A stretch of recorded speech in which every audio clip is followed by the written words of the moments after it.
So good afternoon, everyone, and welcome to our webinar sessions exploring supply chain management strategies with a patient-centric approach.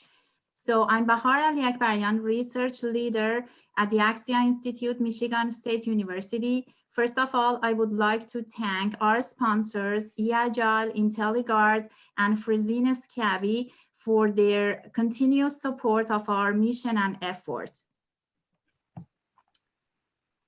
Today, joining me is Mark Karhoff, founder and principal consultant at 10 Count Consulting, who will be co-moderating this session with me. Before starting to introduce our distinguished speakers, I'd like to take a couple of moments to introduce some initiatives and highlighting some points. To post your questions at the end of the webinar, so please use the Q&A box to post your question. We are really interested to know your feedback to improve the quality of our session. So when we are finished, please complete a survey regarding this session. We will share with you copies of today's presentation. Today's presentation is being recorded and we will post it to our website next week.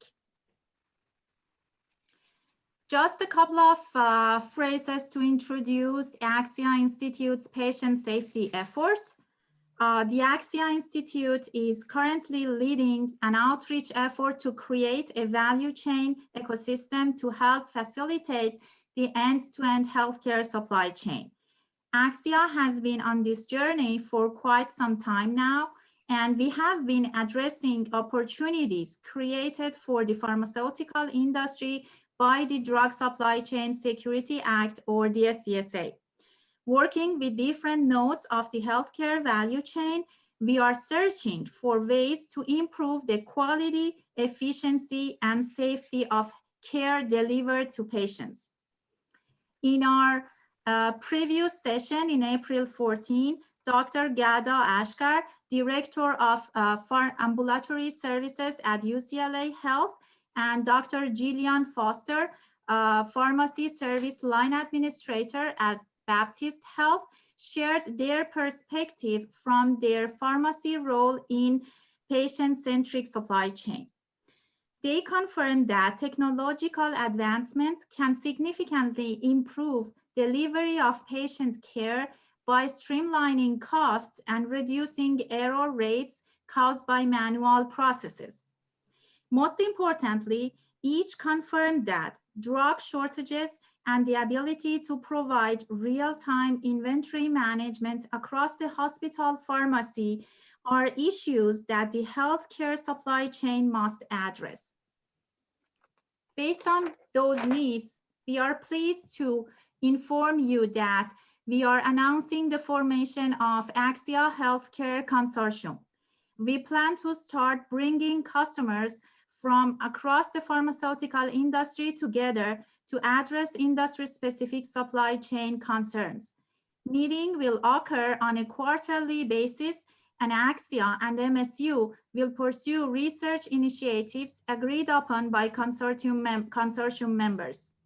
Membership is based on company size. If you are interested to join our consortium, or if you are looking for more information, please do not hesitate to contact us after this session. We are also pleased to introduce the opening of Axia Lab, which will begin offering RFID tagged item testing. Initially, the lab will launch to support the growing RFID presence in the pharmaceutical industry. Again, if you would like to know more about the Axia Lab, please do not hesitate to contact us. We will have our next session in June to introduce all the activities that we can provide at the Axia Lab. With that, I'm honored and pleased to introduce our distinguished speakers, Namrata Jain, Group Manager, Channel Inventory Management from Genentech, Dr. Vedat Werter, Chairperson of the Supply Chain Management at the Eli Broad College of Business at Michigan State University, and Christopher Wu, Director of Supply Chain Management at Mid-Michigan Health. Thank you so much for joining us, speakers.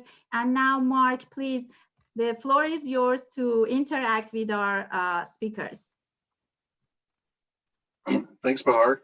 I want to thank the Axia Institute for putting this together and for our panelists for joining. I think we've all been encouraged and received insight from all the Axia Institute webinars. And so we hope today to keep building on that. And as Bahar mentioned, the last webinar we heard from healthcare providers from the pharmacy around different issues that they're seeing. And so today we wanted to focus on looking at each of those questions and having kind of a cross supply chain discussion, and also with Dr. Vedat from MSU as well to kind of get an academic perspective as well. So with that, I'll jump into the questions and we'll see what everybody has to share today.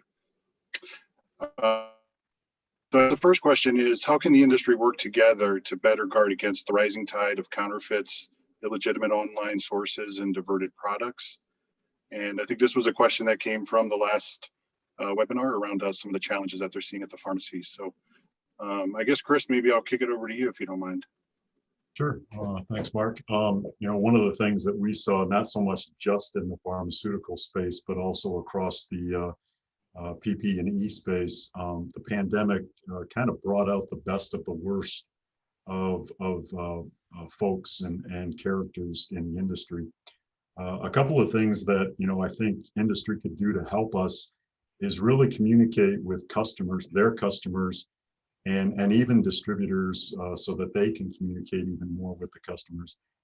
As we were migrating through the pandemic, you know, and I'm thinking primarily of the N95 masks, we actually went, you know, even though we pulled from our distributor, we went directly to 3M and asked them for their preferred channel partners, so that as N95 opportunities to purchase came up, we could actually check off against the preferred channel partner list and make sure that it was somewhat legitimate.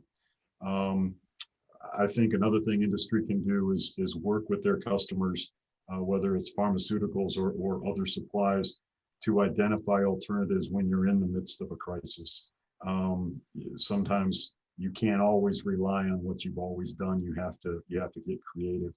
One of the things that we did as a small regional player is align with a partner, University of Michigan or Michigan Medicine, and we actually had their group test N95s that we were able to find and ensure that they were legitimate 3M, even though they were from Asia. So I think communication and working together is two things that could happen. And then also, and I know we heard this a lot at the beginning of the pandemic, but let's bring the production back to the USA, where we have a little bit more control over it and the distribution of the goods, again, whether it's pharmaceuticals or regular supplies. Thanks, Chris. I guess Nimrata or Vedat, I'll let you jump in. Yeah, no, so I agree with Chris in terms of, the pandemic did bring out the best or worst in folks. The number of counterfeits that we were seeing, not so much in the US, but in hearing stories globally, was really alarming. And people were using every opportunity to do that. And so at Genentech, we're very thoughtful about our distribution networks. And to what Chris was talking about, we have trusted partners with whom we have worked for a long time to make sure that our products are, at the right place, are distributed as needed, that protects the integrity and safety of the product. But I think the other thing that can help with this is the implementation of DSCSA from end to end. I know we're in the earlier stages of that, and it hasn't made it all the way down to the dispensers, and some of that's happening in the next few years. But that's one of the reasons that we want that to be implemented, because manufacturers have invested significant resources in getting products serialized so that it's trackable. And we want to make sure that the entire supply chain can leverage this important capability, not only from manufacturing, but also from packaging, and as it makes its way through the supply chain, so that we can track it every step of the way. And I know initially people are going to be using the DSCSA technology and serialization information to check for saleable returns, as well as if they suspect a product is counterfeit. But what would really make this work and be robust is if we were able to do that every step of the way, not just when we think it might be suspect, but it just becomes a habit that we check it automatically and it flags if something is out of whack. And that keeps that integrity and the supply chain secure to protect patients.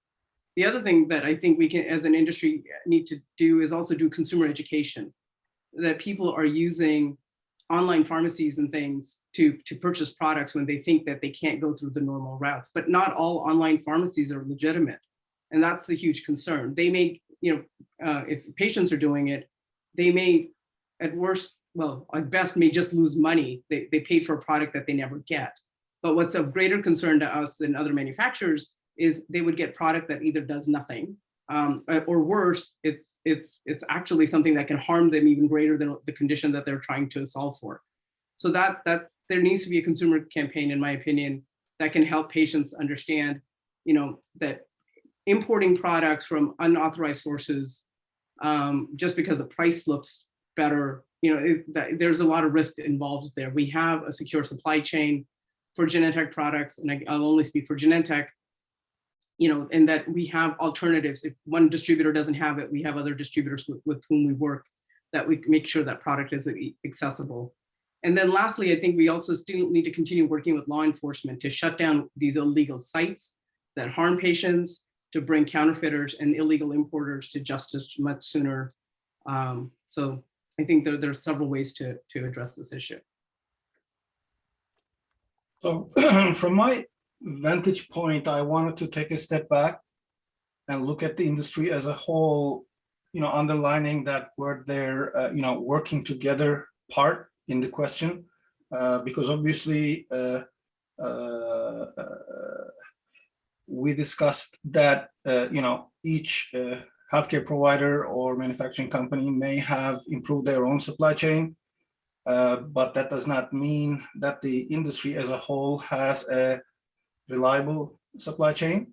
So the way we look at this is that we would see the entire pharmaceutical industry or medical supplies industry as a network, and a manufacturer like Genentech would be basically a node in that network, representing their own supply chain. So what needs to happen is that industry, working together, and I think a consortium like the one that Axia has just announced, is a good infrastructure for doing that an industry-wide analysis where identifying the weaknesses on that industry-wide network of items flowing through the network, through the arcs of the network between facilities and the facilities themselves, which basically highlights the benefits of potential investments to strengthen those nodes or those arcs of the network to counterfeit measures.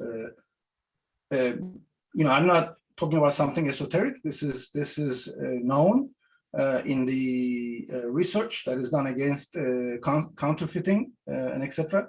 So I'm basically talking about an application of what we already know in general terms to the pharmaceutical industry. It's really great. I think that's a great point, that it's almost kind of digitizing what Namrata was talking about around the, sort of trusted network of suppliers, is finding a way, and all the way to the dispenser side, finding a way to sort of create some kind of, some people call it a trust framework or some kind of interoperable system, but a way to digitally create sort of a fence around the industry more than sort of point-to-point connections today. It's great. Yeah, I mean, as long as everyone is deeply focused on their own supply chain, there will be blind points. That's a great point. Yeah, you don't know where a stolen product is going to end up, especially when you're focused on your particular channel and as you go downstream. Great. Second question was, how can the industry work together to help healthcare providers and pharmacists understand and comply with regulations? And I know one example is DSCSA, and then I think a couple of years ago we had one around hazardous material handling for, I think, returns. So I guess just interested if anybody has thoughts on this to jump in. I'll jump in.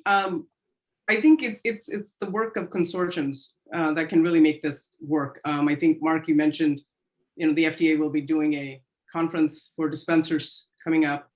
It's the collaboration, the cross-industry collaboration that really will help, because this is more than just about complying with the law. This is truly about patient safety.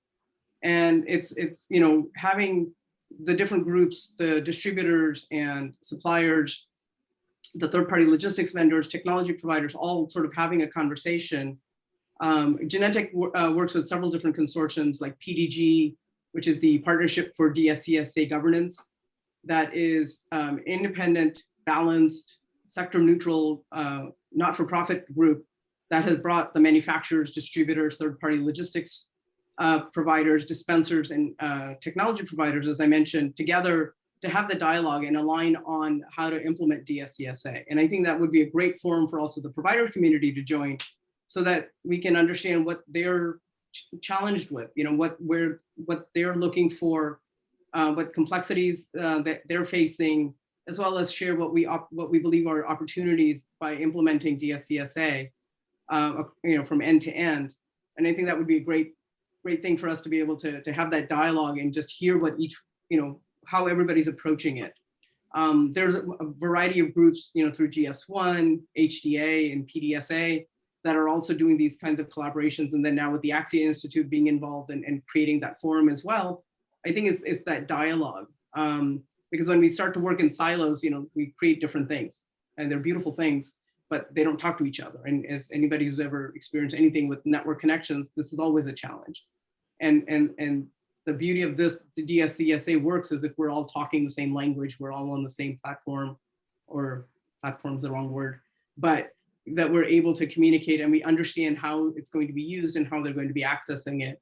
So I think there's some great opportunities for the industry to come together and to help the provider and pharmacy community really, because they're further down on the chain, to really understand what work has gone on so far, and then where we really need their partnership and voice to make this more robust.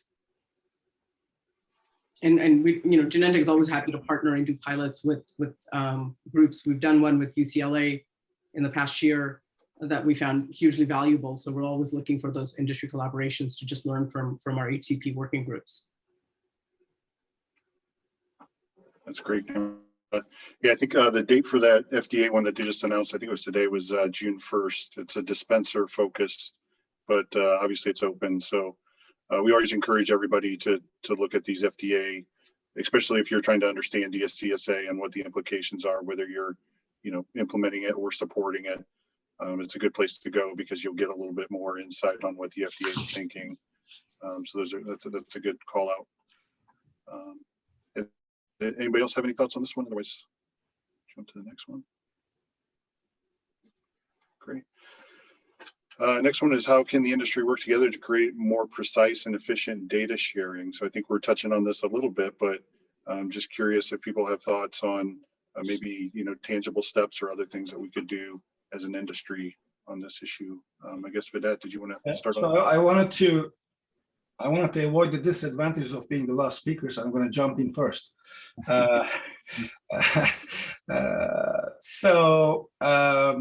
Well, before sharing data, you have to have clean data yourself so that it's worthwhile to share. So the comment I have, regarding this question is, pointing out to a fledgling technology, which is used with some success in a number of domains, and I've used it myself as well in the hospital setting. That is real-time location systems, and that is based on RFID technology. A much more advanced version of it uses wireless, infrared, and other types of communication, where you could actually really in real time, collect data about what is going on and how things are flowing. At some points, you could, use a more classical technology like barcode. So it doesn't have to be high tech all through the supply chain. But I think to the extent that the supply chain actually deploys a real-time location system capability, And I've heard from Bahar that Axia is working on some versions of this in the pharmaceutical packaging domain. That is, in my view, sort of the future of sharing data across multiple institutions across the supply chain, because it provides a real-time data capability, and to the extent you can implement it, it will be clean data. I think from my standpoint as a, relatively small regional player and, a health system, Nimrata made a couple of points about having the same language. And, I think one of the things that we're starting to implement within our system is utilizing data and analytics to find opportunities for patient care, cost utilization, transitions of care, reducing care variation, and things like that. But we need help because, again, being a small player, we don't have necessarily the resources that other major players have. If we had the common language, if we had the ability to somehow figure out a way to share some of the data that we have, whether it's from pharmaceuticals into the patients or also just normal supplies, I think that would be helpful. One of the things that we started doing maybe over the last 5 years is using RFID technology on our equipment and being able to know where that is.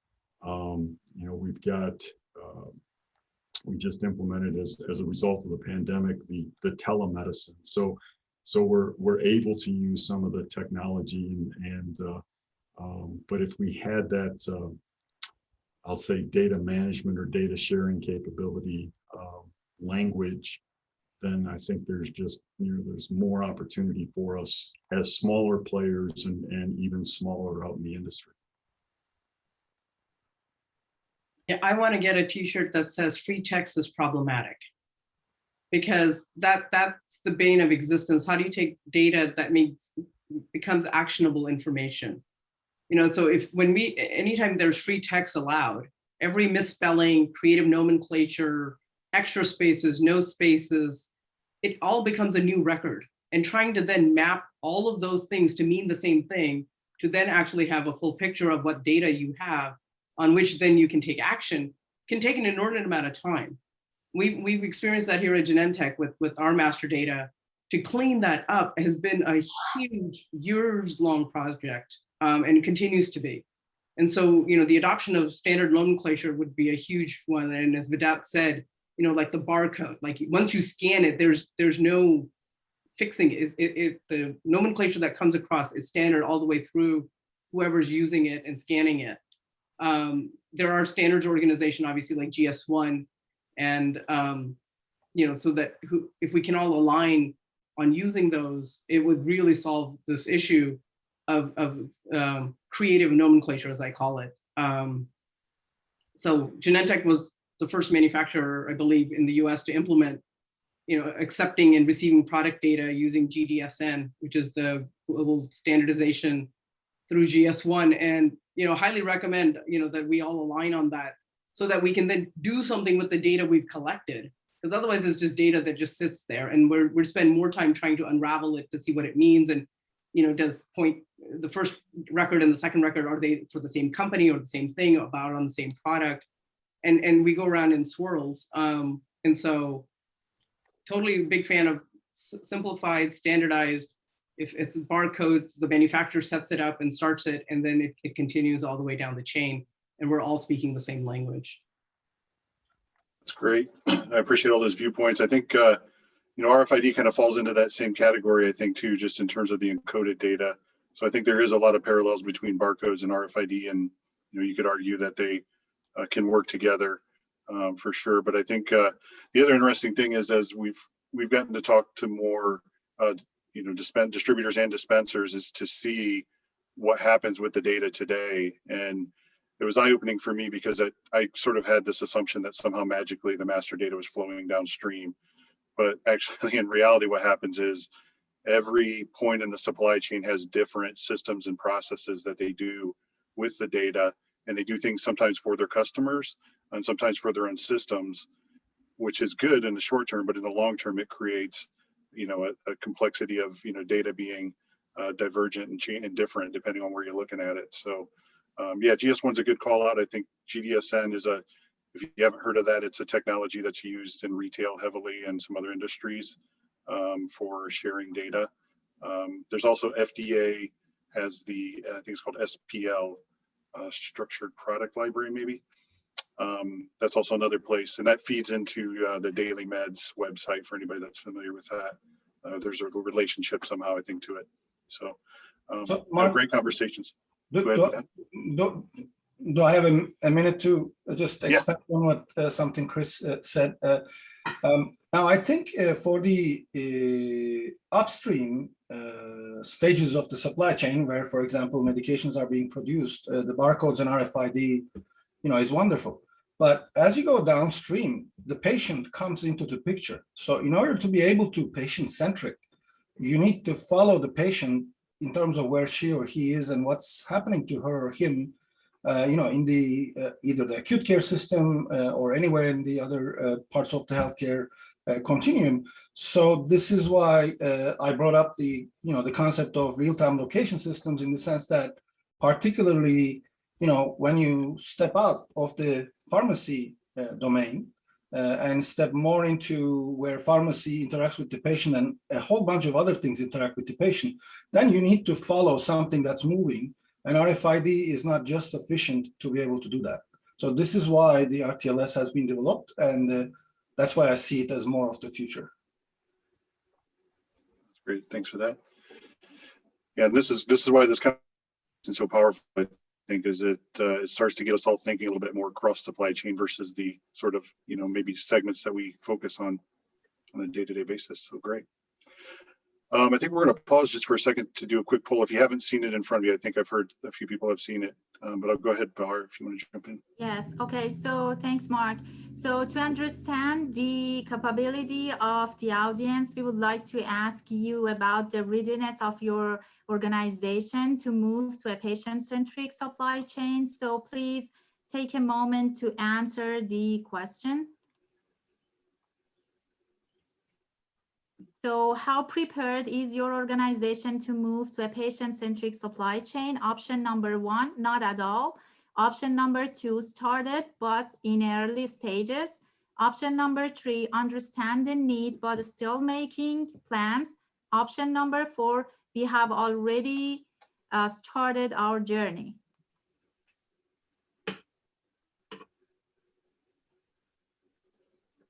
So how prepared is your organization to move to a patient-centric supply chain?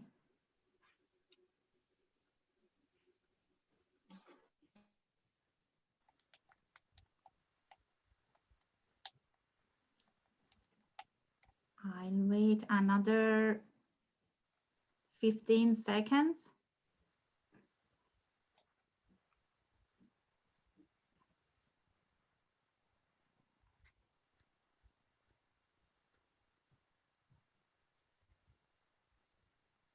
I think in some other industries, people know this as customer-centric supply chain. So if that helps.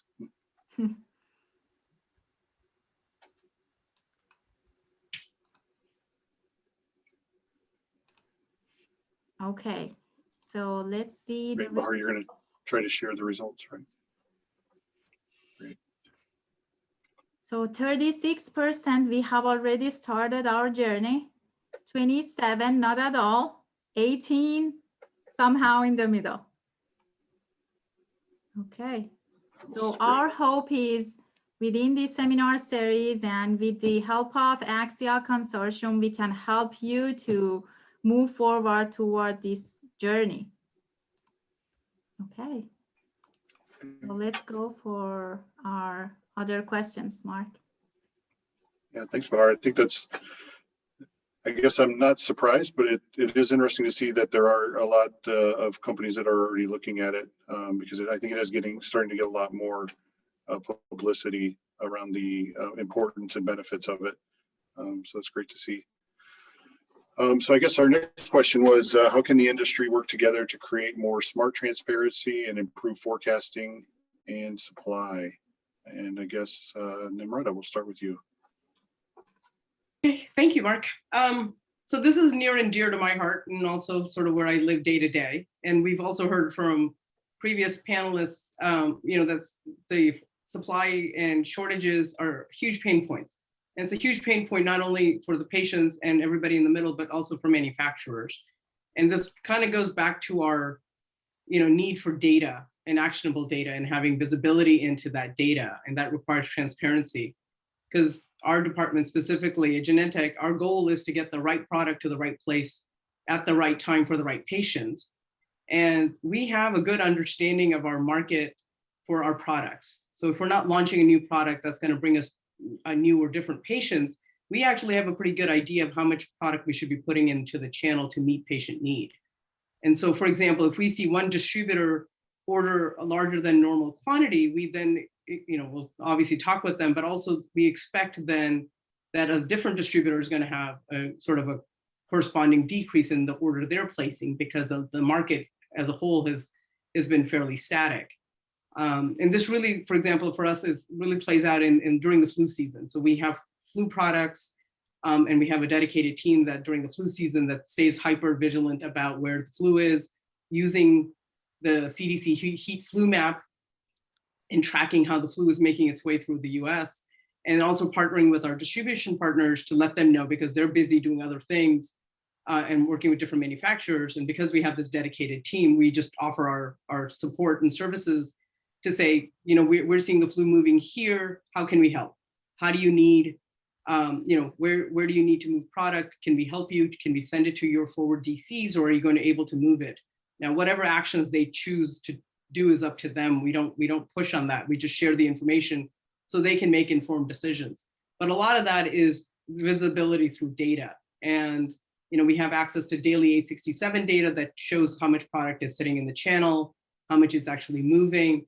And so having that data transparency is critical for us to make these types of decisions. And back to DSCSA and with the availability of data there is going to be something we're really looking forward to, having that end-to-end to know where exactly it is at any given moment. So that way we need to make sure that, do we need to ramp up, get our next replenishment sooner rather than later? Do we need to produce more? And as you can imagine, making new medicines is not an easy task. I mean, these are long lead times and planned out processes. And so in order for us to be able to, and it's not like you can flip a switch and just produce more product. That's sadly not the case. So in order to meet the need and ensure that there are, ensure is too tough a word, but as much as we try to make sure that there are no stockouts or back orders, because that's, as I said, painful for everybody. And we don't want to do that. And we want to meet patients where they are and what they need in a timely manner. And having that visibility and having transparency helps us forecast and ensure that we have supply in the right places, and partnering with our distributors to do that. Right now, we have different systems that we use. And my great hope with DSCSA information is that we'll be able to, in real time, not wait for a day delay or a week delay before we get data, to be able to then be better at getting product to the right place. Thanks, Nimrata. Chris or Vinay, did you have Yeah, I would actually like to, kind of follow Nimrata on that.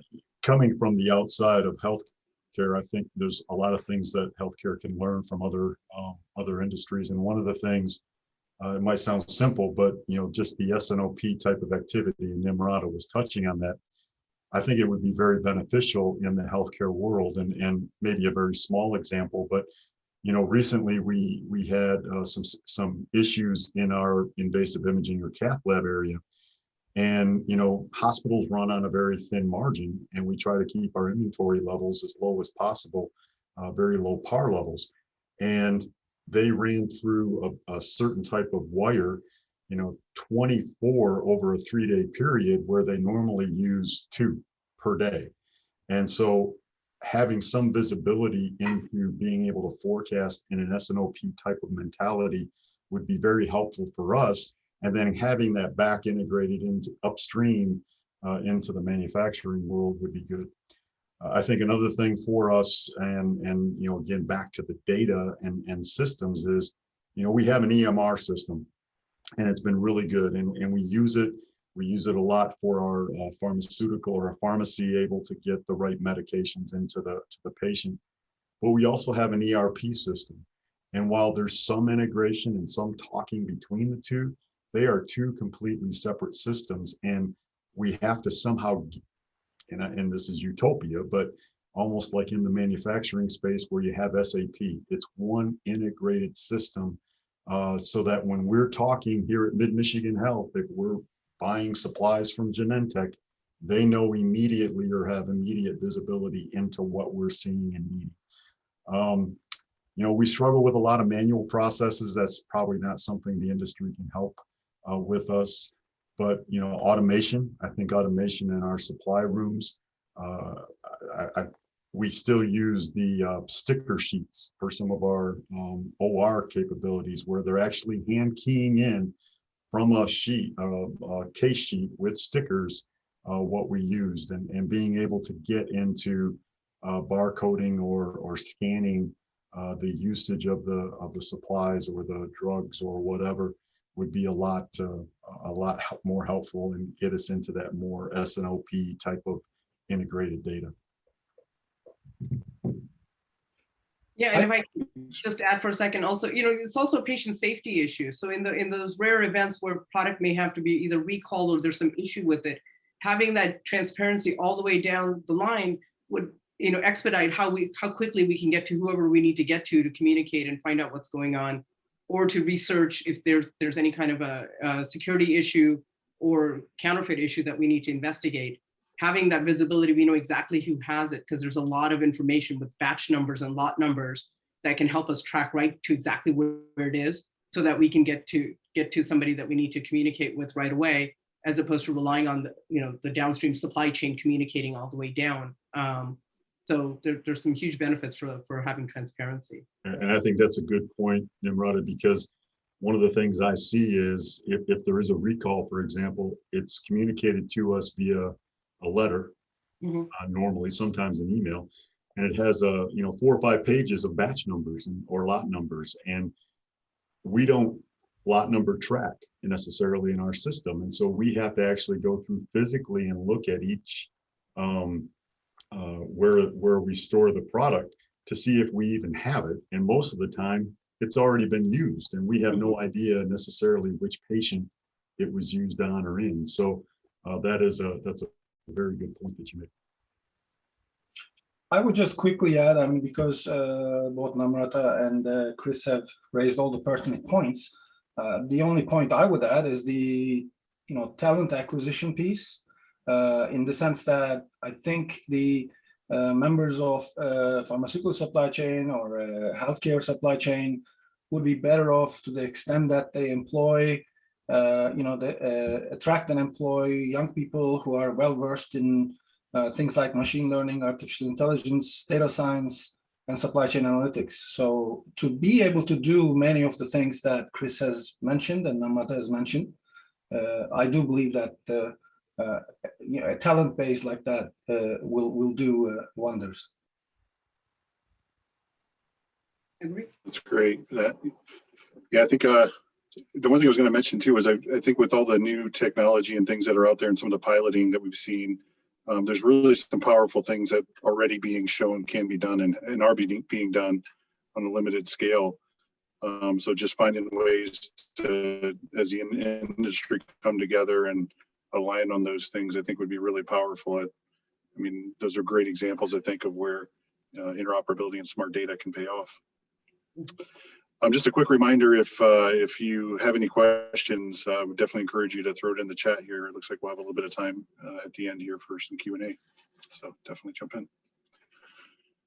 I guess our last question that we had was, in what ways can the industry work together to help pharmacists, doctors, and other healthcare providers focus more on patient care and reduce the lift of handling supply chain issues? So I think in our last webinar, we heard a lot about this, about how much, from a pharmacy perspective, how much effort goes into, sort of working some miracles, if you want to call it that, to get the product through sometimes, and really kind of doing it without, interrupting the flow of the product. But but that in itself causing a lot of challenges. And I think we hear similar a lot of times with nurses and doctors and such. So I'm just curious what you guys have to share around this topic. I guess, Chris, maybe if you want to jump in first.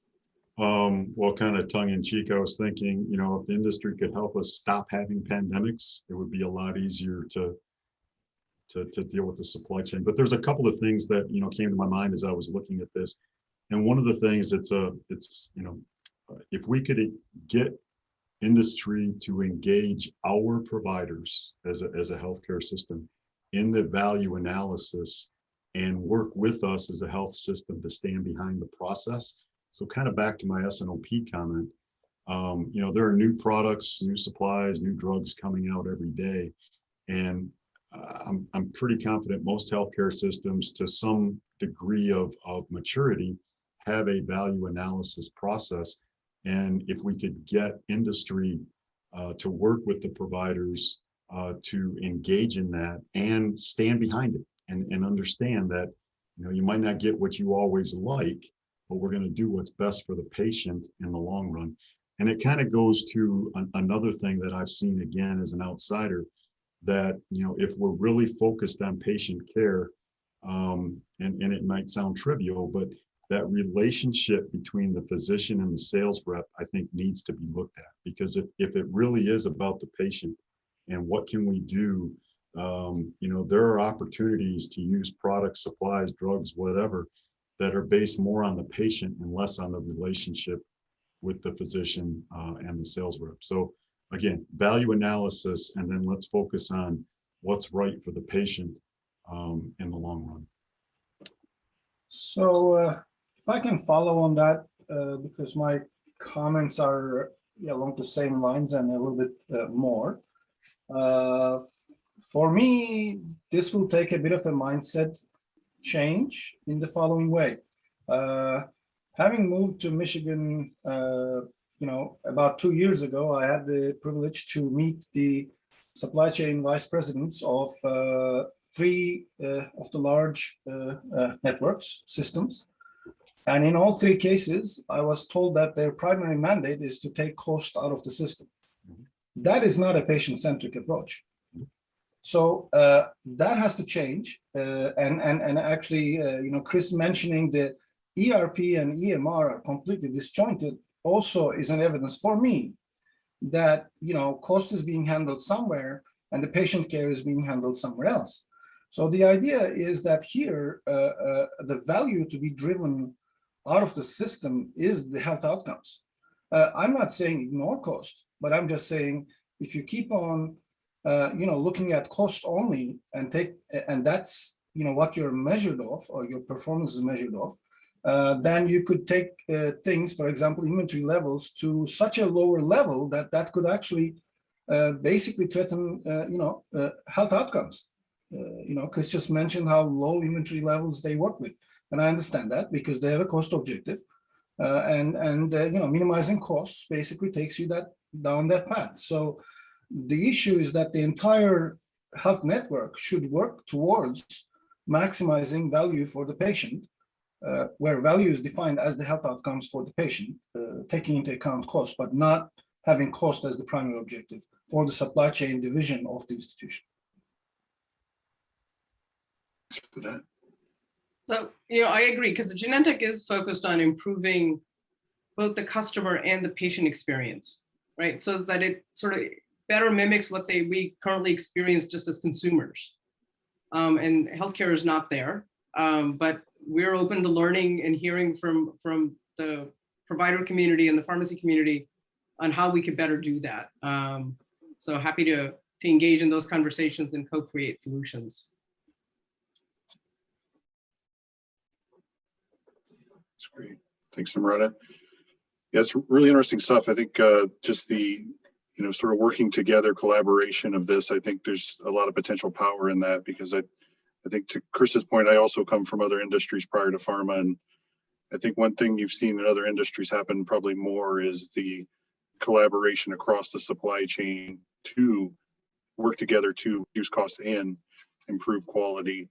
You know, I go into Just one quick example, automotive, there used to be a theory of like flood the supply chain with parts, instead of like actually looking at like what is the cause of the problem, and in total, how do we reduce the spend for the whole supply chain. And I just think there's a lot of possibility here. And things like vendor managed inventory, that's something that I think is being explored a little bit, to sort of take what's done in some other industries and look, is there a way to do that if we have transparent, smart data and we're able to, as an industry, share data better? Does that open the door for those kind of things? So really great thoughts. I think we did get one question, I believe, was how can we improve the resiliency of the supply chain? I think you guys shared a little bit about this, but if you have anything else to add, I'll just let you jump in.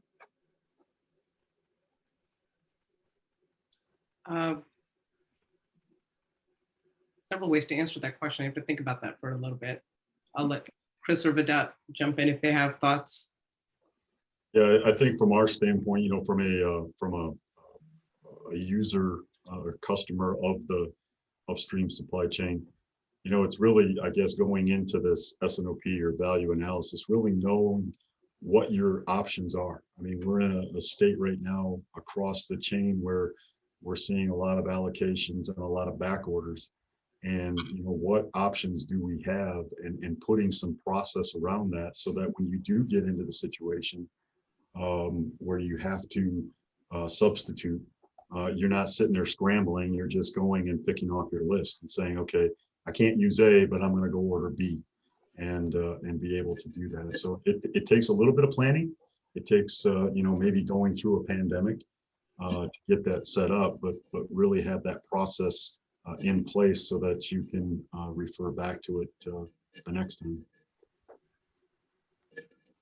So just to follow up on what I was trying to say, in terms of cost versus health outcomes, if you focus on the cost of running that supply chain, you may not see the benefits of, for example, having multiple potential suppliers for a certain medication or equipment or raw material for that supply chain, because then you will just pick the cheapest reliable supplier. The advantage of having a more value approach is that the additional cost that you will incur, whatever that is, for having let's say 2 or 3 alternative suppliers, maybe you're losing some quantity discounts in pricing, that would be an investment to better outcomes through the supply chain. So all this is to say is that resiliency will come with a cost. There are trade-offs to be made, and that cost, though, could be seen as an investment into improving the performance of the system in other dimensions, such as the patient centricity, so that your whole supply chain doesn't break down. Of course, it is very hard to avoid breakdowns in pandemic-like situations.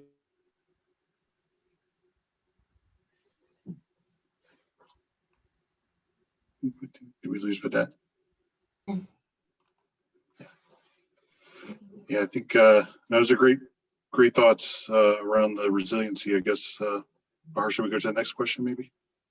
Yes, okay, so we have a question from the audience, maybe more for Namrata, and they're asking about manufacturer perspective on how important is consumption data beyond the point of sale, and if there are any technologies which currently report such data or actionable insight. So we love data. We understand HIPAA privacy rules and all, and we're not trying to get into that. But it would be helpful to us to have knowledge, as we mentioned. I mentioned earlier, when a product's gone through the channel and it's gotten to a dispenser or to a patient. And as Chris mentioned, right, if they were able to track which patient had which batch and lot number, and that's only in dire circumstances when we need that level of information. And so, it's encrypted, it's patient protected, their privacy is always protected. So I see the value in having it all the way down. And I know not everybody's comfortable with that, but I think there's ways to mitigate that. Patient safety and patient privacy are not, they aren't at odds with each other. There's a way to make both things work such that the patient's privacy is protected, but we also have visibility into that, it's down, where in the geography is this patient, where that product might be. So I think having it end to end would be highly valuable for multiple reasons. And can you repeat your second question, the part of the question again? So that was about if there are currently technologies to successfully report such data or actionable insight. I don't know the full spectrum of all the technologies available. I live in hope that there is such one. And then the bigger hope is that it talks to the existing technologies. That's always the concern. Because there's a lot of really good technologies out there. I just don't know their capabilities and their integration capabilities. And I think back to DSCSA, I think that's one of my hopes with DSCSA end to end is that we're all talking the same language so that then those technologies are mapped in, even though if they're disparate technologies, because I know there's a lot of really good technology providers out there working on this project. As long as all their technologies talk the same way and that the data means the same thing to the people looking at it, I think that's the benefit that we're hoping and looking for, and hoping that as people start to implement it, and sooner rather than later, we can get there faster. Mhm. So a roundabout way of saying, I hope that's the case. Perfect. Thank you. Chris, do you have any thoughts on that? No, nothing beyond what Imran shared. Perfect. Yeah, unfortunately, I think we lost with that. So hopefully he can join again. We have another question on, do you have any thoughts on how to create the feedback loop with industry to have some type of patient, provider, manufacturer equilibrium? This I actually want to turn over to Mark, because Mark, you sit on a lot of these consortiums. It has some potential, but I think that there are some limitations. So if you look at the US law, DSCSA, it's basically a saleable unit and above, so basically the foldable carton typically, or the box that the bottle comes in, or vial. Now, if you look at Europe and some other regions, they've done a dispense one where it's required to put the barcode on the dispensing unit. And so I think in terms of what's required from a compliance standpoint, it's not quite to that level, but I think there are opportunities when you think about single-use things like bottles, where we can start to explore some of that stuff. But those also, I think, have limitations in that a lot of times I've heard hospitals will, and Chris could probably speak to this, is a lot of times they'll take the bottle out of the box when they maybe put it in a tray or something like that, right? Mm-hmm. Yes, they do. We do. Okay, perfect. So thank you so much for your time. Thanks, Namrata, Chris, and Vedat for your valuable insights. Thanks, Mark, for co-moderating this session. And thanks from the audience for the time and support. So we are just looking forward for our healthcare consortium and Axia Lab opening. So please reach out to us if you have any questions, or if you would like to know more about these initiatives. We will be happy to answer your questions.